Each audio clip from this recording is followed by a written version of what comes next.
మహోన్నతుడు అయిన మాట్లాడే దేవుడవు నీవు, ఆశ్చర్య కార్యాలు చేసే దేవుడవు నీవు. నీకు మరుగైనదంటూ ఏమీ లేదు దేవా. నీవు గొప్ప దేవుడవు, ఆశ్చర్య కార్యాలు చేసే దేవుడవు, సజీవుడు అయిన దేవుడవు. ఈ రాత్రి కాల సమయంలో మీరు మాతో మాట్లాడమని, నీ మాట ద్వారా అయ్యా మీరు మమ్మల్ని బలపరిచి, మేము వాక్యములో ఉన్న లోతైన విషయాలు తెలుసుకున్నట్లుగా మీరు మమ్మల్ని పురికొల్పి మాకు నేర్పించి బలపరచమని, మాట్లాడువానిగా, బోధించువానిగా, హెచ్చరించువానిగా మీరు మాత్రమే ఉండి, నీ మాటలు చెప్పుటకు ఏమాత్రం యోగ్యత లేకపోయినా సిలువ చెంత చేరి సిలువను ముందు పెట్టి మాట్లాడువానిగా నీ ఉండమని, సిలువ వెనుక దాక్కుంటూ మీరు కనబడాలని కోరుకుంటూ నీ మాటలు ప్రకటించాలని, నీ వాక్కు శక్తిని, నీ వాక్కు ప్రభావాన్ని కోరుకుంటూ నన్ను నేను సంపూర్తిగా మరుగుపరచి, అపవిత్రముగా ఉన్న నా నాలుకను మీరు ముట్టి అగ్నితో కాల్చి పరిశుద్ధపరచి, నా ఆలోచనలు సొంత తలంపులన్నిటినీ కూడా నీ ఆత్మ ద్వారా కంట్రోల్ చేసి, నీ ఆత్మ ప్రభావముతో నీవు మాట్లాడాలనుకుంటున్న మాటలు మీరు మాతో మాట్లాడి, సమస్త విధములైనటువంటి స్వజ్ఞానం స్వచిత్తం తొలగిపోయి పరలోకపు నీ శక్తితో మాట్లాడునట్లుగా మీరు బలపరచమని ఏ సునామంలో అడిగి వేడుకొని ఉన్నాము తండ్రి. ఆమెన్. ఆమెన్. దేవునికి స్తోత్రాలు. ఈ ఉదయకాల ప్రార్థనలో ఈ వర్తమానాన్ని ఆలకిస్తున్న మీ అందరికీ కూడా ప్రభు అయిన యేసుక్రీస్తు నామంలో నా హృదయపూర్వకమైన వందనాలు. దేవుడు మిమ్ములను దీవించునుగాక. కాస్త అటు ఇటుగా నిద్రపోతున్నా, మధ్యలో మాట్లాడుతున్నా నేను చెప్పేటువంటి వాక్యము అసలు అర్థం కాదు. ఈ రోజు నుండి లోతైనటువంటి విషయాలను మనం తెలుసుకునే ప్రయత్నం చేద్దాం. ఆ లోతైనటువంటి విషయాలు ఏంటంటే, మనుషులు మంచివారే, వారి వెనుక అపవాది వారిని ఎలా కంట్రోల్ చేస్తుందో, వారిని ఎలా బానిసలుగా మారుస్తుందో, వారిని ఎలాగా వాడి చేతిలో బంధకాలుగా ఉంచుకుంటుందో, ఆ వెనుకున్న అపవాది పన్నాగాలు ఏమిటి, ఎన్ని రకాలుగా ఉన్నాయి, అపవాది ఒక మనిషిని బానిసలుగా ఎలా మారుస్తుంది, అపవాది పన్నాగాలు ఎలా ఉంటాయి, ఇలాంటి విషయాలన్నీ కూడా ఒక్కొక్కటిగా మనము ధ్యానించుకుంటూ వస్తామన్నమాట. ఎంత జాగ్రత్తగా వింటే అంత లోతుగా మనం ఈ విషయాలు ధ్యానించవచ్చు.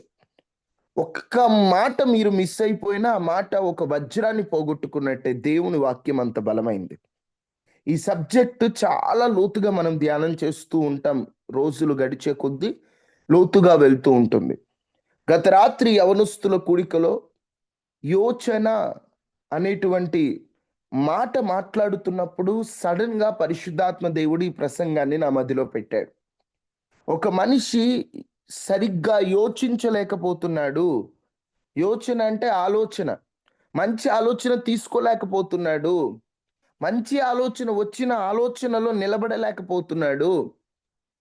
మోషే ఒకవైపేమో ఐగుప్తు సామ్రాజ్యం, ఒకవైపేమో దేవునితో పాటుగా ఉండేటువంటి ఆ ఉన్నతమైనటువంటి శాశ్వత జీవం ఒకవైపు ఉంటే, మోషే యోచించుకొని ఆ ఉన్నత శాశ్వతమైన జీవంకై శ్రమలైనా పర్లేదని ఇటువైపు వెళ్ళిపోయాడు. ఈరోజు యవనులకైనా పెద్దలకైనా మంచేదో చెడేదో అర్థం చేసుకునేటువంటి యోచన జ్ఞానాన్ని సాతాను పాడు చేసి మనిషిని చెడు వైపుకే మళ్ళిస్తున్నాడు, కానీ మంచి వైపుకు మళ్ళించట్లేదు. చెడు వైపుకే మనిషిని తీసుకెళ్తున్నారు. చెడుకు ఉన్నటువంటి ఆ ప్రభావం, అంటే అటువైపుకు తీసుకెళ్లే ఆకర్షణ మంచికి ఉండట్లా. ఒక వయసు వచ్చాక, సెల్ ఫోన్ చేతికి వచ్చాక బాగుపడిన వారి కంటే చెడిపోయిన వారు ఎక్కువ. ఎందుకంటే చెడు వైపే ఆకర్షిస్తాడు అపవాది. చెడు వైపుకే లాక్కెళ్తుంటాడు. చెడు వైపుకే మనసుకు మళ్ళిస్తా ఉంటాడు. చాలా మందికి తెలియక వాడి బంధకాల్లో చేరుతున్నారు. అసలు ఈ సాతానుగాడు మన దగ్గరికి ఎలా వస్తున్నాడు, వాడి పన్నాగాలు ఎలా ఉంటాయి, వాడి ప్లాన్ ఎలా ఉంటాయి, అసలు సాతాను మన విషయంలో వాడు ఎలా పని చేస్తుంటాడు, ఒక్కొక్కటిగా మనము ధ్యానించే ప్రయత్నం చేద్దాం. ఒకటి గుర్తుపెట్టుకోండి, దేవునికి ఉన్నటువంటి కొన్ని నామములు, ఆ నామముల వెనుక అర్థం ఉంటుంది. ఇప్పుడు ఉదాహరణకి మనుషులకి పేర్లు పెడతారు. నామం అంటే పేరండి. ఆ పేరు వెనుక అర్థము ఆ మనిషికి వర్తించొచ్చు, వర్తించకపోవచ్చు. పేరు సుగుణ. ఎవరైనా పేరున ఉంటే నన్ను క్షమించండి. సుగుణ. సుగుణ అని పేరు కలిగిన వాళ్ళంతా మంచి గుణంతో ఉంటారనే గ్యారంటీ ఉందా? లేదు. ఉండొచ్చు, ఉండకపోవచ్చు. సంతోషం, పేరే సంతోష్. సంతోష్ అని పేరు పెట్టినంత మాత్రాన ఎప్పుడు సంతోషంగా ఉంటారా? ఉండరు. అంటే మనిషి పేరుకు తగ్గట్టు వాళ్ళ జీవితం ఉండకపోవచ్చు, ఉండొచ్చు, ఉండకపోవచ్చు. కానీ దేవునికున్న నామాలు అలా కాదే. ఆయనకు ఏ నామం అయితే ఉందో ఆ నామములో ఆయన గుణ లక్షణాలు తాగుంటాయి. అలాగున దేవునికున్న ఒక నామం ఏంటంటే సర్వాంతర్యామి. ఏమిటి ఆ నామం? సర్వాంతర్యామి. సర్వాంతర్యామి అంటే ఎక్కడైనా ఉంటాడు ఆయన. నువ్వు ప్రార్థన చేస్తే నీ దగ్గర ఉండగలడు, నా ఇంట్లో ఉండగలడు, ఇంకెక్కడైనా ఉండగలడు. ఇప్పుడు ఆయన ఎక్కడైనా ఉండగలడు కాబట్టి మనం ఇంట్లో ఉండి వాక్యాన్ని వింటున్నాం. సర్వాంతర్యామి.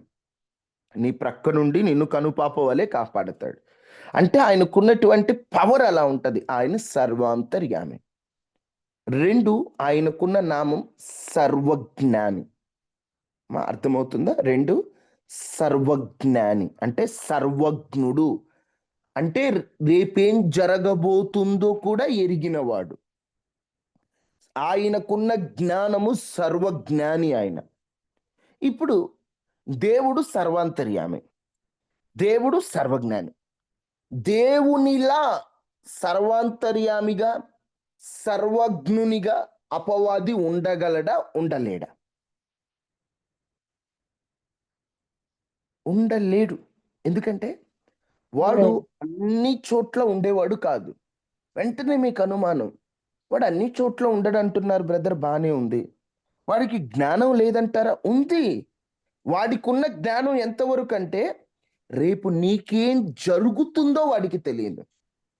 గుర్తుపెట్టుకోండి, సర్వజ్ఞాని కాదు అపవాది. ఏం జరిగిందో వాడికి తెలుసు. నీకు నిన్నేం జరిగిందో, మొన్న ఏం జరిగిందో, ఏం జరుగుతుందో చెప్పగలడు వాడు. కానీ ఏం జరగబోతుందో చెప్పలేడు. కొంతమందికి ఉండేటువంటి డౌట్ ఏంటంటే, బ్రదర్ సరే కొంతమందికి వెళ్తే వీళ్ళు సోదెగాండ్రు ఉంటారు కదా, వారు ఎలా చెప్తారండి? రేపు ఏం వాళ్ళు చెప్పినట్టే జరుగుతుంది కదా, వాటికి ఎలా తెలుసు అంటే, వారు ఎలా అంటే వాటి ప్లాన్ చెప్పేస్తుంది. ఇప్పుడు ఉదాహరణకి సోదెగాండ్రులో పనిచేసేటువంటి దెయ్యము పుతోను దెయ్యం. ఆ పుతోను దెయ్యం ఏం చేస్తుందంటే, ఇప్పుడు ఆ పుతోను దెయ్యం దగ్గరికి వెళ్ళినప్పుడు ఆ దెయ్యం చెప్తుంది, ఇదిగో పలానా తారీఖు పలానా రోజున యాక్సిడెంట్ జరగబోతుంది అని చెప్తుంది. అలా చెప్పినప్పుడు ఆ వ్యక్తి భయపడి అమ్మో జరుగుద్దా, జరుగుద్దా, జరుగుద్దా అనుకుంటే ఖచ్చితంగా జరిగింది. ఎందుకంటే దాని ప్లాన్ పలానా తారీఖు యాక్సిడెంట్ చేయాలి, దాని ప్లాన్. ఇప్పుడు దాని ప్లానే నీ ఫ్యూచర్ జరగబోతుంది అన్నట్లుగా చెప్తుంది. అలా చెప్పినప్పుడు మనం ఏమనుకుంటాం, వాళ్ళు చెప్పినవి కూడా జరుగుతున్నాయి అనుకుంటాం, కానీ వాటి ప్లాన్ మన మీద రుద్దుతున్నాయని అర్థం. ఇక్కడ చెప్తుంది ఏంటంటే సాతాను సర్వాంతర్యామి కాదు, సాతాను సర్వజ్ఞాని కాదు. దేవునికి ఉన్నంత భవిష్యత్తు జ్ఞానం, ఇప్పుడు మన తల్లి గర్భములో ఉన్నప్పుడు మనల్ని ఎలా దేవుడు చూశాడో, సాతాను మనల్ని అంటే మన ఫ్యూచర్ని వాడు చూడలేడు. మన గతాన్ని, మన ప్రజెంట్ని మాత్రమే సాతాను గాడు చూడగలడు. వాడికి భవిష్యత్తు జ్ఞానం వాడికి తెలీదు. వాడు దేవునితో సమానుడు కాదు. సాతాను అసలు దేవునికి శత్రువే కాదు. సాతాను ఎవరికి విరోధి అంటే మనకు విరోధి. బైబిల్ ఏమని ఉంటది? మన దేవునికి విరోధి అయిన అపవాదం ఉంటుందా, మీ విరోధి అయిన అపవాదం ఉంటుందా? మీ విరోధి విరోధి అయిన అపవాది. దేవునితో శత్రుత్వం పెట్టుకున్నంత దమ్ము లేదు సాతానుకి. వాడు ఇబ్బంది పెడుతూ మనల్ని సాతాను తన వైపుకు మళ్లించుకుంటున్నాడు. కానీ దేవునితో శత్రుత్వం పెట్టుకున్నంత సీన్ లేదు వాడికి. వాడికి దేవుడు ఒక రోజు నిశ్చయించాడు. ఆ రోజు పాతాళములో వాడిని నిత్య నరకములో అగ్ని గుండంలో వేసే రోజు ఒక రోజు ఉంది. వాడి సమయం తక్కువగా ఉందనే వాడు విర్రబీగుతున్నాడు. అప్పుడు మీకు ఒక డౌట్ రావచ్చు, సాతాను ఒకేసారి అన్ని చోట్ల ఉండలేడు, వాడు ఎలా పనిచేస్తుంటాడో కొన్ని విషయాలు గమనించండి. ఎఫెసీ పత్రికలో చెబుతూ, పిల్లలారా ప్రభువునందు మీ తల్లిదండ్రులకు విధేయులై ఉండండి అయ్యా. పిల్లలు, తల్లిదండ్రుల మాట వినండి. తల్లిదండ్రులారా పిల్లలకు కోపం తెప్పించకండి. దాసులారా యజమాని మాట వినండి. యజమానులారా దాసుల విషయంలో అంటే మీ పనోళ్ళని పక్షపాతంగా చూడకండి, అందరినీ సమానంగా చూడండి అని పిల్లలకి కొన్ని మాటలు, తల్లిదండ్రులు కొన్ని మాటలు, పనోళ్ళకి కొన్ని మాటలు, యజమానులకి కొన్ని మాటలు చెబుతూ తుదకు ఫైనల్లీ తుదకు ఏమంటున్నాడు? తుదకు. ఎఫెస్సి 6:10 తుదకు ప్రభువు తుదకు యొక్క మహాశక్తిని బట్టి ప్రభు యొక్క మహాశక్తిని బట్టి ఆయన యందు బలవంతులై ఉండుడి. ఆయన యందు బలవంతులై ఉండుడి. తుదకు ఫైనల్లీ మీరు బలవంతులై ఉండండి. ఎందుకు బలవంతులై ఉండాలి? ఎందుకు బలవంతులై ఉండాలి? ప్రభు యొక్క మహాశక్తిని బట్టి, మీ శక్తి కాదు, ప్రభు యొక్క మహాశక్తిని బట్టి మీరు బలవంతులై ఉండండి. బలవంతులై ఉండండి అని మనకి ఇక్కడ తెలుగులో ఉందా? ఇంగ్లీష్లో ఏమని ఉందంటే, finally be strong in the lord in the strength of mighty. దేవునిలో బలంగా ఉండండి. దేవునిలో బాగా బలంగా అంటే దేవునిలో ఆత్మీయంగా బలంగా ఉండండి. పరిశుద్ధతలో బలంగా ఉండండి. మీరు బలంగా ఉండాలి. ఎందుకు ఇవన్నీ చెప్పి తుదకు మీరు బలంగా ఉండండి అంటే, పిల్లలు తల్లిదండ్రులను ఎదిరించడానికైనా, తల్లిదండ్రులు పిల్లలని ఇబ్బంది పెట్టడానికైనా, పనోళ్ళు యజమానుల మీద తిరగబడడానికైనా, యజమానులు పని వాళ్ళను తక్కువగా చూడడానికైనా, వీటన్నిటికీ అంటే కుటుంబాలను, పనులను, జీవితాలను నాశనం చేస్తున్నాడు ఒకడు. అందుకే మీరు బలంగా ఉండండి. దేవుని యొక్క శక్తిని పొందుకోండి. ఆ శక్తిని పొందుకొని మీరు బలవంతులై ఉండండి. ఎందుకు బలవంతులై ఉండాలి? ఇప్పుడు చెప్తున్నాడు. అంటే పైన అవన్నీ జరగడానికి కారణం ఏమిటట? కారణం ఏమిటి? 11 మీరు చిన్నగా అపవాది తంత్రములను ఎదిరించుటకు మనం ప్రశాంతంగా చిన్నగా మీరు అపవాది అపవాది సాతానుగాడి తంత్రములు, వాడి ప్లాన్లు, వాడి పన్నాగాలు, తంత్రాలు అంటే వాడు పన్నాగాలన్నీ ఎదురించుటకు శక్తిమంతులగునట్లు శక్తివంతులగునట్లు మీరు దేవుడిచ్చు సర్వాంగ సాతానుని కవచమును ఎదిరించినట్లు ఆ ఎదిరించే శక్తి మీకు వచ్చినట్లు దేవుడిచ్చు సర్వాంగ దేవుడిచ్చే కవచమును ధరించుకొనుడి. సర్వాంగ కవచం అంటే సర్వమును కాపాడగలిగే కవచాన్ని ధరించుకోండి. సాతానుగాడు కుటుంబాలను పాడు చేస్తున్నాడు. పిల్లలను, తల్లిదండ్రులను వేరయ్యేటట్లుగా వారి మధ్య గొడవలు పెడుతూ అందరినీ బానిసలుగా చేస్తున్నాడు. కాబట్టి మీరు అలాంటి సాతాను పన్నాగం, ఆ పన్నాగం సాతాను తంత్రం, పిల్లలకి తల్లిదండ్రులు గొడవలు పెట్టేయాల, భార్యకు భర్తకు గొడవ పెట్టేయాల. ఆలోచిస్తున్నారా? ఈరోజు నీ భర్త మంచోడే, అప్పుడప్పుడు కొంచెం వింత వింతగా మాట్లాడడానికి కారణం వెనక వాడున్నాడు. రాత్రి చెప్పాను, మనం మనిషిని కాదు, ఆ మనిషి వెనుకున్న సాతానుతో పోరాడేది. దెయ్యములు వెళ్ళగొడుతుంటే యేసు ప్రభు ఏం చూస్తున్నాడు? మెరుపు వలె సాతాను పడుతుంది దేవుడు చూస్తున్నాడు. అంటే ఆయన మంచోడు, ఆయన వెనక వీడున్నాడు సాతానుగాడు. వీడి ప్లాన్స్, వీడి యొక్క తంత్రాలను మనం గనక జయించగలిగితే చాలు, వాటిని మనం తొలగించగలిగితే చాలు, మనం విజయం పొందగలం. సాతానుగాడు ఈ తంత్రాలు ప్రయోగిస్తుంటాడు. తంత్రం తంత్రం చాలా మంది తంత్రాల్లో పడిపోతుంటారు. తెలియక ఇది సాతాను పన్నాగం అని అర్థం కాక, వెనకుంది నడిపిస్తుంది సాతానుగాడని తెలియక చాలా మంది వాడి పన్నాగాల్లో పడుతూ ఉంటాడు. ఈ సాతానుగాడినంట ఎదురించడానికి మీరు సర్వాంగ కవచం ధరించుకోండి. ఎందుకు? వాడు ఎలా పనిచేస్తాడు? ఇది ఈ రోజు మన వర్తమానం. నెక్స్ట్ వచనం. ఏలయనగా మనము పోరాడున్నది మనం పోరాడునది మనము పోరాడునది శరీరులతో కాదు కానీ శరీరులతో కాదు గాని ప్రధానులతోనూ ప్రధానులతోనూ. నోట్ చేసుకోండి. అధికారులతోనూ నెంబర్ 1, మనం పోరాడేదంటే సాతాను యొక్క, ఒక మాటలో చెప్పాలంటే సాతాను అన్ని చోట్ల ఉండలేడు కాబట్టి సాతాను అని ఒకే పదం వాడుతాం. కానీ లూసిఫర్ మెయిన్ అధిపతి అయితే వాడు ఆకాశము నుండి నెట్టివేయబడుతున్నప్పుడు వానితో పాటు కొన్ని సమూహపు దేవతలు, పరలోకంలో ఒక భాగములో ఉన్న దేవదూతలు సాతానుతో పాటు కిందకు నెట్టివేయబడ్డాయి. సాతానుతో పాటు కిందకు నెట్టివేయబడినటువంటి ఆ ఆ దూతలే దురాత్మలుగా మారి ఆ దురాత్మలే వాళ్ళు డ్యూటీస్ తీసుకుంటాయన్నమాట. సాతాను గాడికి ఆ వెనక ఇవన్నీ ఉంటాయి అన్నమాట, డ్యూటీస్. ఇదిగో డ్యూటీ.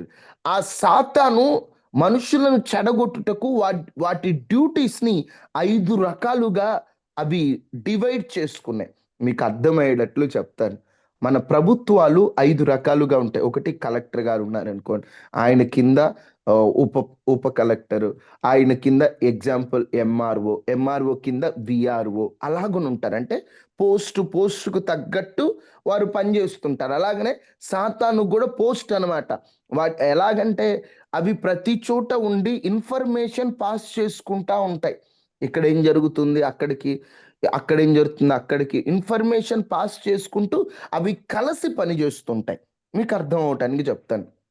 యేసుక్రీస్తు ప్రభువారు ఉపమానం చెబుతూ, ఒక మనిషిలో నుండి ఒక దెయ్యం వెళ్ళగొట్టాక ఆ వ్యక్తిలో ఆ దెయ్యం పోయాక ఆ వ్యక్తి దేవునికి స్థానం ఇవ్వకుండా ఉంటే ఏం జరుగుద్దని చెప్పాడు యేసుక్రీస్తు ప్రభువారు? మరి చెడ్డ దయ్యాలను తీసుకొస్తుందండి. మరీ చెడ్డవిని ఎడిటిని తీసుకొస్తాయి. ఎలా తీసుకొస్తాయి? వాటి వాటి మధ్య ఉన్నటువంటి ఆ బంధం వాటికి తెలిసిపోద్ది. ఇప్పుడు ఇది ఉందనుకోండి, ఇదిగో ఈ వ్యక్తి ప్రేయర్ చేసుకోవట్లేదు, ఈ వ్యక్తిలో యేసయ్య లేడు, ఈ వ్యక్తిలో ప్రార్థన లేదు, ఈ వ్యక్తిలో పరిశుద్ధత లేదు, ఈ వ్యక్తి సినిమాలు చూస్తుంది, ఈ వ్యక్తి అబద్ధాలు మాట్లాడుతున్నాడు, రా మనం వెళ్ళిపోదాం, వీళ్ళు మనోళ్ళు, ఆ యేసయ్యకి చెందిన వాళ్ళు కాదు వీళ్ళు. యేసుప్రభుకి చెందిన వాళ్ళకైతే యేసుప్రభు లక్షణాలు ఉన్నాయి, మనకు చెందిన వాళ్ళని మనం అవకాశం ఇవ్వడం ద్వారా. మీకు ఒకటి తెలుసా, సాతానుగాడు అవకాశం ఇవ్వకుండా లోపలికి రావడానికి అధికారం లేదు. వాడికి డోర్ తీసి పెడితే, ఓపెన్ డోర్, అలా మనం డోర్ ఓపెన్ చేసి పెడితే సాతానుగాడు వచ్చేస్తాడు అనమాట. సాతానుగాడు వచ్చేస్తాడు. వాడు వచ్చేసి చక్కగా మన ఇంట్లో కూర్చొని, ఇప్పుడు మన ఒంట్లోకి వచ్చేసి మనల్ని ఇబ్బంది పెడతా ఉంటాడు. మనల్ని ఇబ్బంది పెడతా మన కుటుంబాన్ని నాశనం చేస్తూ ఉంటాడు. అలాగన సాతాన్ గాడు పని చేయటానికి, వాళ్ళ మధ్య ఒకరికొకరు తెలియటానికి మొత్తం ఇక్కడ సాతాను డిపార్ట్మెంట్ అంతటిని కూడా పౌలు గారు రాశారు. వాటిల్లో ఒక్కొక్కటి మనం చూస్తే అమ్మా, ఫస్ట్ ఏంటంట, ఏలయనగా మనము పోరాడునది శరీరంతో కాదు. మనం శత్రువులు మనుషులు కాదమ్మా, మనుషుడు మంచివాడే. మన శత్రువు శరీరీ కాదు, అంటే శారీరకంగా ఉన్న మనిషి కాదు, కానీ ఎవరితో? నెంబర్ 1, ప్రధానులతోనూ అధికారులతోనూ ప్రస్తుత అంధకార సంబంధులకు లోకనాథులతోనూ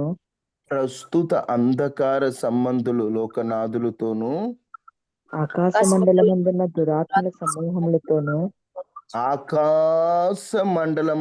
దురాత్మల సమూహములతోనూ పోరాడుతున్నాము. మనము పోరాడుతున్నాము. ఇక్కడ మీరు 5 విషయాలు గమనించండి. మనము పోరాడునది ఎవరితోనట? ప్రధానులతోనూ. ఈ 5 గురించి మనం ఈ పూట ధ్యానం చేద్దాం. అందరూ జాగ్రత్తగా వినండి. మొదట ఎవరట? ప్రధానులతోనూ. ప్రధానులు అంటే దురాత్మలు, సాతాను ఆత్మలు పనిచేసేటువంటి వాటి యొక్క వర్క్ను బట్టి డివైడ్ చేస్తే, సాతాను చేసే పనుల్ని బట్టి అవి గనక అలా మనం డివైడ్ చేస్తే, ఈ ప్రధానులు అనేటువంటివి, ఇవి దురాత్మలు, ఇవి ఏం చేస్తాయంటే ఇవి ఒక ప్లేస్ని సెలెక్ట్ చేసుకొని ఒక ప్లేస్ని ఆ ప్లేస్లో పనిచేస్తూ ఉంటాయట ఇవి. ఒక ప్లేస్ని, ఇప్పుడు ఉదాహరణకి పెద్ద పెద్ద సిటీలలో కొన్ని ప్రాంతాలు ఉంటాయి. కొన్ని ప్రాంతాలు, ఆ ప్రాంతంలో అక్కడ పాపం జరుగుతూ ఉంటుంది, వ్యభిచారం జరుగుతూ ఉంటుంది. ఆ ప్రాంతం వ్యభిచారాలకు నిలయం.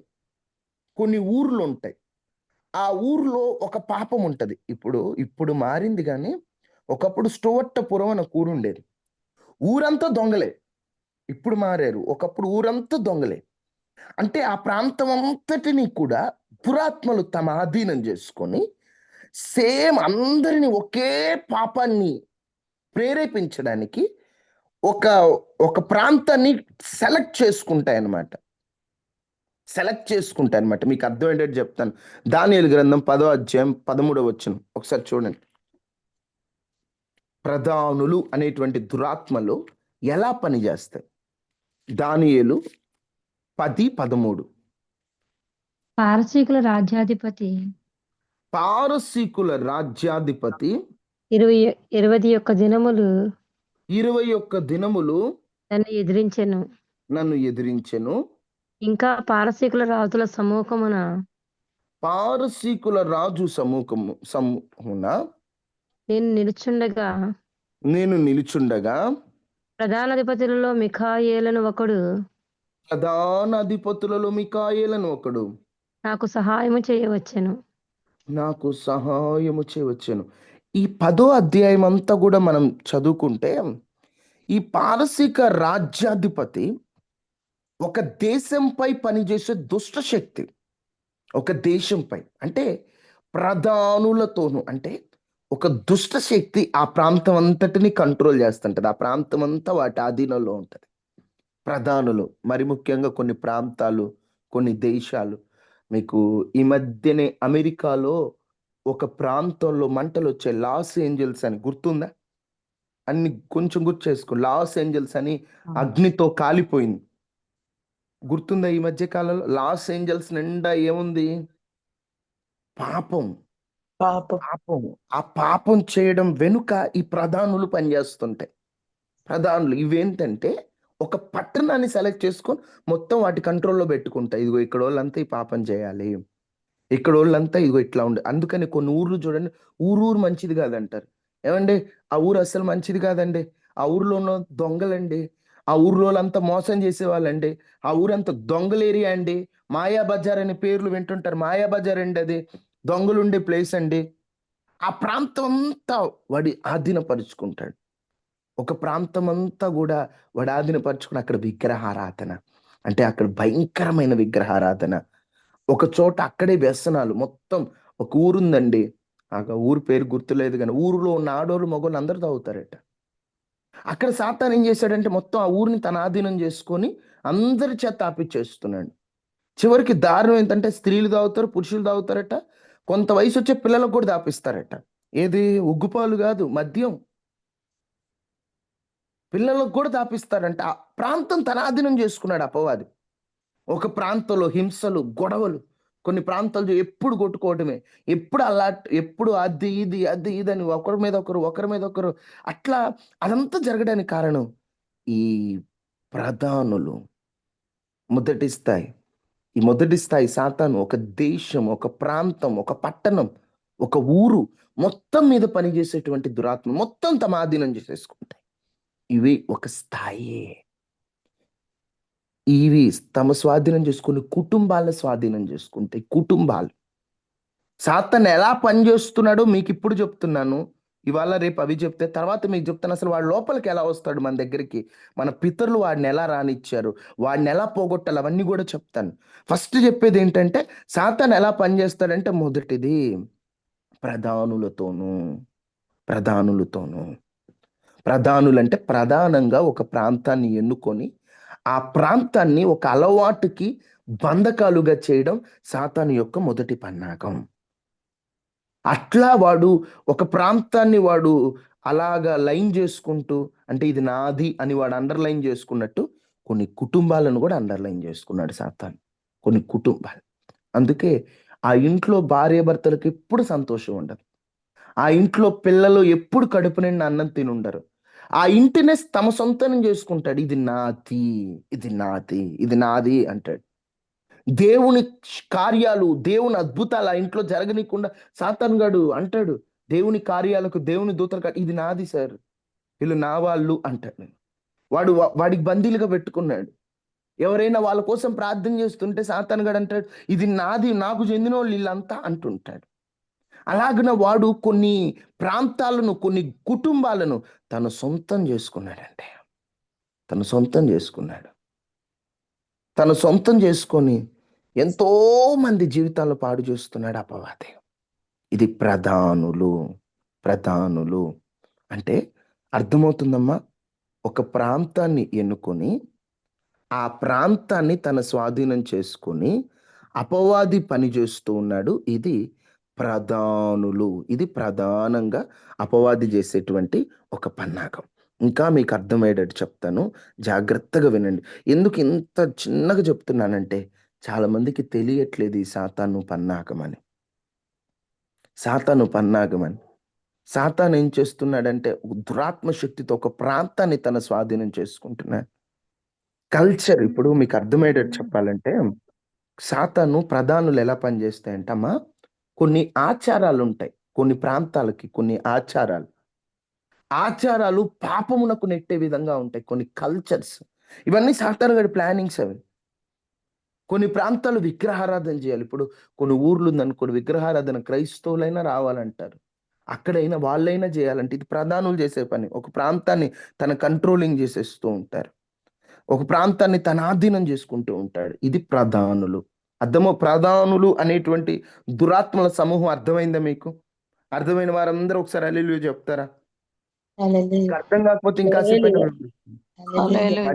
మళ్ళీ చెప్తున్నాను. ఒక ప్రాంతాన్ని తన ఆధీనం చేసుకొని అక్కడున్న వాళ్ళందరినీ తన కంట్రోలింగ్ లోకి తెచ్చుకొని వాళ్ళ చేత పాపం చేయించడం, అది ఆచారాలు, విగ్రహారాధన, అది అక్కడున్న కల్చర్ అని, ఏదో ఒకటి మనిషిని దేవునికి దూరం చేసేటువంటి పని చేయటమే ఒక ప్రాంతాన్ని, ఒక కుటుంబాన్ని, ఒక పట్టణాన్ని, ఒక దేశాన్ని కంట్రోల్ చేయడమే ఈ ప్రధానులు అనేటువంటి దురాత్మలు చేసేటువంటి పనులు. సెకండ్ ఏంటి? అధికారులు. అధికారులు అంటే అధికారులు ఇవి ఒక పనికై నియమింపబడతాయి. దురాత్మల్లో ఇవి డివైడ్ చేయబడతాయి. ఇప్పుడు సాతాను గాడు కింద పనిచేసే వాళ్ళు ఉన్నారు, సైతాను కింద ఉన్న దురాత్మ సమూహాలలో కొన్నేమో సాతాను చెప్తారే, మీరేలేదుగా ఆ ఊరిని స్వాధీనం చేసుకోపోండి అంటాడు. ఇదిగో మీరేళ్ళు, అదిగో ఆ ఇంట్లో కుటుంబ ప్రార్థన లేదు, ఆ ఇంట్లో ఇదిగో సినిమా పాటలను పడుతున్నాయి, పోండి ఆ ఇంటిని స్వాధీనం చేసుకో, ఆ ఇల్లు మీ ఇష్టం, ఇంకా వెళ్ళిపోండి అని సాతాను గాడు పంపిస్తాడు. సాతాను గాడు పంపించిన వెంటనే ప్రధానులైన దురాత్మలు ఒక ఇంటిని, ఒక ప్రాంతాన్ని, ఒక దేశాన్ని అది స్వాధీనం చేసుకొని వాటన్నిటిని బానిసలుగా చేసి వాళ్ళని ఆడిస్తూ ఉంటాయి అన్నమాట. ఇవి ప్రధానులు. నెక్స్ట్ అధికారులు. అధికారులు అనేటువంటి మాటకి అసలైనటువంటి అర్థం ఏమిటంటే అథారిటీస్ అని ఇంగ్లీష్ పదం ఉంటుంది. దాని వెనుక ఒక పని నిమిత్తమై నియమించబడతాయి, ఒక పని నిమిత్తమై నియమింపబడతాయి. మీకు ఇంకా అర్థమయ్యేటట్టు చెప్పాలంటే యోహాను సువార్త 12:31.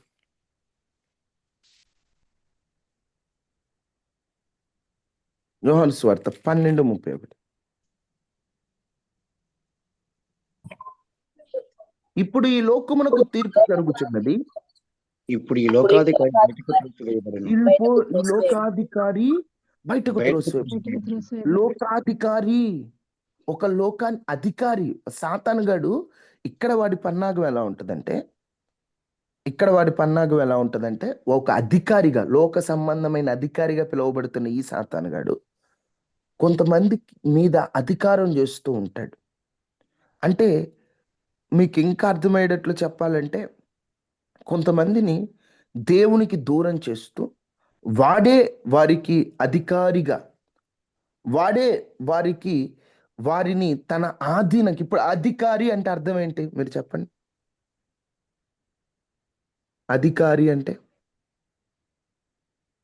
అందరి మీద పైనవాడు. ఇప్పుడు అధికారుల మాట మనం వినాలి అంటాం కదా. ఇప్పుడు ఈ అధికార దురాత్మలు ఎలా ఉంటాయంటే మనిషిని వాటి అధికారంలోకి, అంటే ఇంకేం లేదు, మనిషి సొంతంగా ఆలోచించడం మానేస్తాడు. మనిషి ఇక తన సొంత ఇష్టాలు ఉండవు, ఇక మొత్తం ఎవరు అధికారి ఇష్టం. ఇప్పుడు మీకు అర్థమయ్యేటట్లు చెప్తాను. బాబు రేపు 9వ తారీఖు సెలవు తీసుకో అడిగామనుకోండి, ఒక ఆఫీసులో పనిచేసేవాడిని. వాడేమంటాడు, నాదేం లేదు సార్, మా సార్ ఇస్తే సెలవు నేను తీసుకుంటా, మా సార్ ఇస్తే సెలవు నేను తీసుకుంటా అంటాడు. అంటే వీడు ఎప్పుడు సెలవు పెట్టాలో, వీడు ఎప్పుడు తినాలో, వీడు ఎప్పుడు ఏం వర్క్ చేయాలో మొత్తం ఎవరి ఆధీనంలో ఉంటుంది? అధికార ఆధీనంలో ఉంటుంది. అమ్మా ఇప్పుడు పనిచేసే ఉద్యోగాలు పనిచేసే వాళ్ళం, ఏ పని చేస్తున్న మొత్తం మన రిమోట్ అంతా ఎవరి చేతిలో ఉంటుంది? నా భాష అర్థమవుతుందా? ఎవరి చేతిలో ఉంటుంది? మన అధికారి చేతి. మా అధికారి చేతి. చేతిలో ఉంటుంది. ఇప్పుడు ఈ లోక అధికారి సాతానుగాడు అయ్యాడు. వాడేం చేస్తాడు? మనిషిని వాడు కంట్రోల్ చేస్తాడు. ఇంకా వాడు అధికారి, వాడికి అధికారానికి మన పితరులు అవి మీకు తర్వాత చెప్తాను. మనము వాడికి లొంగిపోవటం వల్ల, మనం వాడికి అవకాశం ఇవ్వడం వల్ల, వాడికి మనం ఒక మాటలో చెప్పాలంటే వాడికి మనం ఛాన్స్ ఇవ్వడం ద్వారా, తెలిసి తెలియని పాపాల ద్వారా, దేవుని నిబంధన పాటించకపోవడం ద్వారా, ప్రార్థన మర్చిపోవడం ద్వారా, మాయలు, మంత్రాలు, చేతబడులు, క్షుద్ర శక్తులు, సోదిగాండ్రకు అవకాశం ఇవ్వడం ద్వారా, మన పితరులు అపవాదితో కొన్ని నిబంధనలు చేయటం ద్వారా, మనము కొన్నిసార్లు తెలిసి పాపంలో పడిపోవడం ద్వారా, ప్రార్థించుట మరచుట ద్వారా, వాక్యాన్ని గ్రహించకపోవడం వల్ల, ఇప్పుడు ఈ యొక్క సాతాను సంబంధమైనటువంటి ఈ లోక అధికారి మనలోకి వచ్చేస్తాడు. అర్థమవుతుందమ్మా? ఈ లోక అధికారి మనలోకి వచ్చేస్తాడు. ఈ లోక అధికారి మనలోకి వచ్చాక ఇంకా వాడు మొత్తం మనల్ని కంట్రోల్ చేస్తుంటాడు. ఇక మన సొంత పని చేయలే, మనం ఏం చేయాలన్న వాడి ఇష్టం, వాడి కంట్రోలింగ్లోకి వెళ్ళిపోతారు. వీళ్ళు ఏం చేస్తారు? సాతాను పంపిస్తాడే, అధికార దురాత్మలు మీరు వెళ్ళిపోండి. మీరేం చేస్తారంటే కొంతమందిని మీరు అధికారంలో తీసుకోండి. వాడు మీ మాట వినాలి, వాడు సొంత దేవుడి మాట వినకూడదు. వాడు ఇంకా మీ మాట వినాలి, మీరు ఏది చెప్తే వాడు అది చేయాల, మొత్తం వాడిని మీ ఆధీనం చేసుకోండి అంటాడు. అందుకనే కొంతమంది వాడి ఆధీనంలో ఉంటారు. వాడు ఏం చెబితే అది, వాడు ఎటు వెళ్ళమంటే వాడు చర్చికి వెళ్ళొద్దు అంటాడు, ఆగిపోతారు. వాడు వాక్యం చదవద్దు అంటారు, ఆగిపోతారు. పాపం వీడికి తెలియదు, వీడు అనుకుంటాడు నాకు వచ్చిన థాట్ అది అంటాడు. కానీ నీ థాట్ కాదురా, నీ వెనక సైతాను గాడు నిన్ను వాడు అధికారంలోకి బానిసలుగా మార్చేస్తాడు. సాతాను ఇప్పుడు అధికారం అంటే సాతానే అధికారిగా ఉంటాడు. సాతానే అధికారిగా ఉంటే ఇక ఎలా ఉంటుంది చెప్పండి? ఎలా ఉంటుంది? ఎంత ఘోరంగా ఉంటుంది! ఎంత వాడే అధికారం తీసుకుంటాడు ఇక వాళ్ళ జీవితంలో. ఇంకా అందుకే వాడే అధికారంగా ఉండి వీళ్ళకి ఉద్యోగాలు రానివ్వకుండా, వీళ్ళ పెళ్ళిళ్ళు కానివ్వకుండా, వీళ్ళు మంచిగా బతకనివ్వకుండా, కొంతమంది అయితే వాళ్ళ జీవితంలో మంచి కార్యం, ఒక వ్యాపారం చేసుకుందాం అంటే చేయనీయకుండా, ఒక మంచిగా ఇప్పుడు కొంతమంది పిల్లలు ఉంటారు, బ్రదర్ ఇతను జాబ్ ట్రై చేస్తే కొడతాడండి, కానీ జాబ్ ట్రై చేయలేకపోతుంటే వాడు వెనక అధికారాత్మ ఉంది. ఈ అధికార దురాత్మలు ఏం చేస్తాయంటే వాడిని ముందుకు వెళ్ళలేవు, మొత్తం కంట్రోల్లో పెట్టుకుంటాయి. ఈ కంట్రోల్లో అధికారపు ఆత్మలు ఏం చేస్తాయంటే వాడిని తన అధికారంలో పెట్టుకుని ముందుకెళ్ళనీయకుండా చేస్తాయి. అలా చాలా మంది జీవితాల్లో కొన్ని కార్యాలు ఆగిపోతున్నాయి. అందుకే వివాహాలు ఆగిపోతున్నాయి, కొంతమందికి కొన్ని గర్భఫలం ఆగిపోతుంది, కొంతమందికి ఏంటంటే సాతాను గడు మొత్తం వెనకుండా వాడు నడిపిస్తుంటాడు అనమాట. అధికారం వాడి చేతుల్లో ఉంటుంది. సైతాన్ ఆత్మలు ఇవన్నీ, సైతాన్ అధికారం. ఈ అధికార దురాత్మ నుంచి, ప్రధానుల నుంచి కూడా దేవుడు మనకి విడుదల ఇవ్వబోతున్నాడు. 2 చెప్పాను, సమయం అయిపోయింది అప్పటికే. ప్రధానులు అంటే ఒక ప్లేస్ని టార్గెట్ చేసి, ఒక ఇంటిని టార్గెట్ చేసి తన ఆధీనం చేసుకోవడం ఒక ప్రధానుల పని. అధికారులు అంటే మనిషిని తన అధికారంలో తీసుకొచ్చి ఆ మనిషిని ముందుకెళ్ళనీయకుండా తమ అధికారంలో ఉండేటట్లుగా చేసి ఆ మనిషి జీవితాన్ని తమ కంట్రోలింగ్లో చేసుకునేటువంటి దురాత్మలే ఈ అధికార దురాత్మలు. దెయ్యం అంటే సినిమాల్లో చూపించినట్లు తెల్ల చీర కట్టుకొని చుట్టెరబోసుకొని ఎట్లా రావు. ఇవన్నీ కూడా సినిమాల్లో ఒక ఊహలు, కల్పిత పాత్రలు. అవి నిజ జీవితంలో దురాత్మలు అంటే మన కంటికి కనబడకుండా పనిచేసే ఆత్మలు. అవి మనకి తెలియకుండా మనల్ని కంట్రోల్ చేస్తుంటాయి. వాటి నుండి యేసు నామములో మనం విడుదల పొందాలి. నిజం చెప్పాలంటే వాటికి మనల్ని ఎదురించే, నిజం చెప్పాలంటే మనం పరిశుద్ధంగా ప్రార్థనలో ఉంటే, యేసు రక్తం చేత కడగబడితే మనల్ని ఎదిరించే శక్తి కూడా లేదు వాటికి. మనం వాటికి డోర్లు తెరిచి ఉండటం వల్ల వాడు వచ్చేస్తున్నాడు. వాడు వస్తున్నాడు కాబట్టి మన జీవితాలు అలా అయిపోతున్నాయి. వాడిని యేసు నామములో మనం డోర్లు వేయబోతున్నాం. ఈ ప్రత్యేక ప్రార్థన కూడికల్లో మనం డోర్లు వేయబోతున్నాం. డోర్లు వేస్తుంటే ఇక సాతానుగాడు వాడు మన దగ్గరికి రావడానికి అధికారం ఉండదు. ఎందుకంటే దేవుడు తన శక్తితో మనల్ని నింపబోతున్నాడు. ఈ అధికారం ఇవి సాతాను ఎలా పనిచేస్తున్నాయో తెలిస్తే అప్పుడు మనం ఎట్టగొట్టాలో తెలియచ్చు. అర్థమవుతుందమ్మా? ఎందుకు బ్రదర్ ఇవన్నీ చెప్తున్నారంటే, శత్రు ఎలా పనిచేస్తున్నా అర్థమైతే వాడిని ఎట్టగొట్టాలో అర్థమవుతుంది. ముందు శత్రు ఎట్ట పనిచేస్తున్నాడో తెలుసుకుందాం మనం. సాతాను గడు ఎలా వచ్చాడు, వాడు ఎలా పనిచేస్తున్నాడు, ఎట్ట దెబ్బ కొట్టాలా, ఆహా ఇట్లా ఈయన ఇట్ట కొట్టాలన్నమాట దెబ్బ. ఓహో ఈడు ఇట్లా పనిచేస్తుంటాడనమాట అని వాడి పన్నాగాలను దెబ్బగొట్టి మన కుటుంబాలను మనలను వాడి యొక్క బానిసత్వం నుండి బయటికి వచ్చి స్వతంత్రులుగా బ్రతకడమే దేవుని చిత్తం. కాబట్టి మనం బానిసలుగా ఉండాల్సిన అవసరం లేదు. వర్తమానం ప్రతి మాట నోట్ చేసుకోండి, రాసుకోండి. నిజ జీవితంలో ఉదాహరణలు ఆలోచించండి. రిపీట్గా కొన్ని మాటలు నేను చెప్తున్నాను. ప్రధానులు, అధికారులు, ఇక్కడ ఉన్నటువంటి 5 సమూహాల గురించి ఒక పోట్లో చెప్పేయచ్చు, కానీ రిపీట్ ఎందుకంటే గుర్తుపెట్టుకోవాలి. ఎప్పుడైనా ప్రధాన దురాత్మలు అంటే మీకు వెంటనే ఐడియా వచ్చేలా ఒక ప్రాంతాన్ని స్వాధీనం చేసుకునేవి, వెంటనే విడుదల కలగాలి. అక్కడ ప్రార్థన చేయ మీ దగ్గరకు వస్తారు కొంతమంది, అక్క మా ఊరోళ్ళందరూ మా ఊళ్ళోళ్ళు కాదు అక్క, మా ఇంటి పక్కన వాళ్ళంతా మా ఊళ్ళోళ్ళు కాదంటే అక్కడ పనిచేస్తున్న ప్రధానమైన దురాత్మలు. వెంటనే కొంతమంది, అక్క మా పిల్లోడికి ఇది జరగట్లేదు, అది జరగట్లేదు, ఎందుకో తెలియట్లేదు అంటే అప్పుడు మీకు అర్థం కాదు, ఓహో ఇది అధికార దురాత్మ, లోకాధికారి పనిచేస్తున్నాడు, అందుకే వాడు తన అధికారంలోకి తీసుకొని వాళ్ళ స్వతంత్రులుగా లేకుండా బానిసలుగా చేస్తున్నాడు. ఓహో ఇదా వాడు అధికారంలో ఉన్నాడు అనమాట అని నువ్వు బలంగా ప్రార్థన చేయాలి. ఇవన్నీ నువ్వు గమనించాలి. ఆ శక్తిని దేవుడు మనకిచ్చి ఆ దేవుని ప్రభావాన్ని మనలో ఉంచి అపవాదిని ఎదురించే శక్తిని దేవుడు మనకిచ్చును గాక. ఆమేన్. అందరు తల వంచండి, ప్రార్థన చేసుకున్నాం.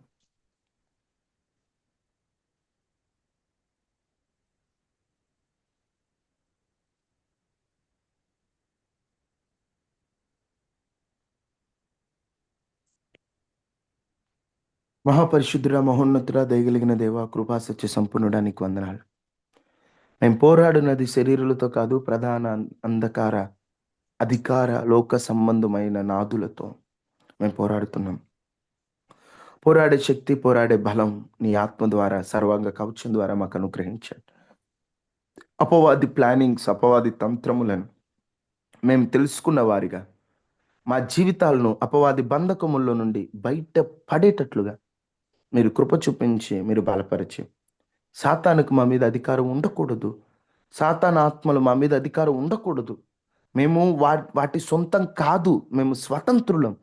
ఆ శక్తిని మేము నీ ద్వారా పొందుకొని మేము ఆత్మ బలమును పొందుకున్నట్లుగా మీరు మమ్మల్ని సిద్ధపరచమని ఈరోజు ఈ ఉదయకాల ప్రార్థనలో వర్తమానం విన్న వారందరి జ్ఞాపకం చేసుకోండి. అనారోగ్యంతో ఉన్న వారికి ఆరోగ్యాన్ని ఇవ్వండి, మానసికంగా కృంగిపోతున్న వారికి ధైర్యాన్ని ఇవ్వండి, ఆదరణ కోల్పోయిన వారికి ఆదరించండి. ప్రతి కుటుంబంలో తోడుగా ఉండండి, ప్రతి ఇంటి చుట్టూ కంచివేయండి. వైరస్లు, అనారోగ్యాల ప్రమాదాల నుండి తప్పించండి. అందరికీ నెమ్మదినివ్వండి, సంతోషాన్ని ఇవ్వండి. నీ బిడ్డలకు తోడుగా ఉండండి, ఆదరణ ఇవ్వండి. నీ పిల్లల పక్షాన్ని ఉండండి, సహాయం చేయండి. మాకు ఆధారమైన దేవా, మీరే మాకు తోడుగా ఉండి కృప చూపించమని ఈరోజు ఈ ఉదయకాల ప్రార్థనలు పాల్గొన్న వారిని పేరు పేరును మీరు దీవించి ఆశీర్వదించమని యేసు శక్తి కలిగిన నామంలో అడిగి వేడుకొని ఉన్నాము తండ్రి, ఆమేన్. తండ్రి అయిన దేవుని ప్రేమ, కుమారుడైన యేసుక్రీస్తు వారి కృప, పరిశుద్ధాత్మ నిన్న సహవాసం మనకి మన కుటుంబాలకి ఎల్లప్పుడు ప్రభు కృప తోడైండును గాక. ఆమేన్. గ్రూప్ ప్రార్థనలకి గుర్తు చేయకపోయినా పర్లేదు, 7:30 కల్లా లింకుల్లో జాయిన్ అయ్యి, ఎవరు లేకపోయినా జాయిన్ అయిన వాళ్ళైనా ప్రేయర్ స్టార్ట్ చేసేయండి. 7:30 నుండి 8:15 వరకు ఒక 30 గంట, ఒక గంట నుండి 30 గంట, ఎక్కువసేపు ఉన్నా మళ్ళీ మీకు తర్వాత రోజు మార్నింగ్ ప్రేయర్కి ఇబ్బంది అవుతావు. 30 గంట లేదా గంట ప్రార్థనలో ఉండటానికి ప్రయత్నం చేయండి. అందరూ జాయిన్ అవ్వండి, ప్రార్థన చేసుకొని మీకు ఏ అవసరాలు ఉన్నా అక్క వాళ్ళకి చెప్పండి. నేను కూడా వీలైనప్పుడు జాయిన్ అవుతాను. అమ్మకి కానీ అక్క వాళ్ళకి కానీ చెప్పండి, వాళ్ళు నాకు తెలియజేస్తారు. మేమందరం కలిసి ప్రార్థన చేస్తాం, దేవుడు అద్భుతం చేస్తాడు. అందరికీ వందనాలు, సెలవు తీసుకుందాం. God bless you. దేవుడు మిమ్మల్ని దీవించును గాక. అందరికీ గుడ్ మార్నింగ్. Praise Lord. వందనాలు. Praise God, brother. బ్రదర్. వందనాలు అక్క. వందనాలు బ్రదర్. అమ్మా.